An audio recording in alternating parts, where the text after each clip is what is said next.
Қайырлы күн, құрметті көрермендер. Қазір біз Қарқынды бауда тұрмыз. Алматы облысында, Талғар ауданында. Мына жерде мен алмада кездесетін, жалпы көп дақылдарда кездесетін бітемен таныстырғым келіп отыр сіздерді. Яғни тля, апиц.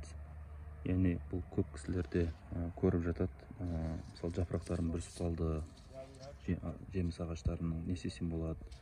Майда мынандай қызыл сары нәрселер жүр деген сияқты сұрақтар туындап жатады. Бұларды біте дейді. Біте. Өйткені бұның бір көрінісі, егер де сіз ағаштарыңызда құмырсқа көрсеңіз,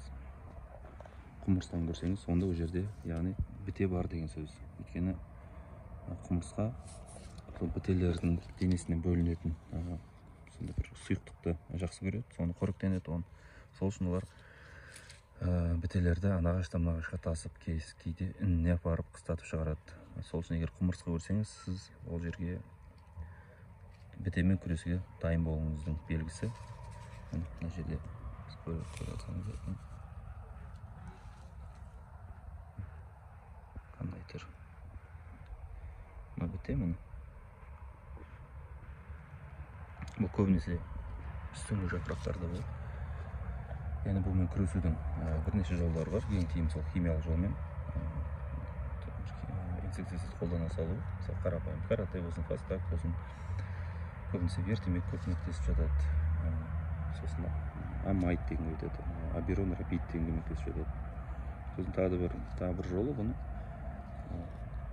салқын сумен жақсылап ағаш шомылдыратын болсаң, ол да кейде түсіп қалып жатады жерге. Бұлар жылына бір 10 ұрпаққа дейін береді, яғни 10 рет көбейе алады. Сол үшін бұлармен бір күресіп қана қоймай, жиі бақылап тұрған дұрыс ағаштарды. Өйткені бір ағаштың сөлін сорып, ағаштың бойындағы сабағынан сорып жатыр. Өйткені мына жерлер жұмсақ, жас жапырақтарын сорады, өйткені олардың жеңіл сөлін сору. Сол үшін бұл ағашқа зиян тигізіп жатады көбінесе. Сосын бұлар ауруларды тасиды көбінесе, түрлі зиянды ауруларды.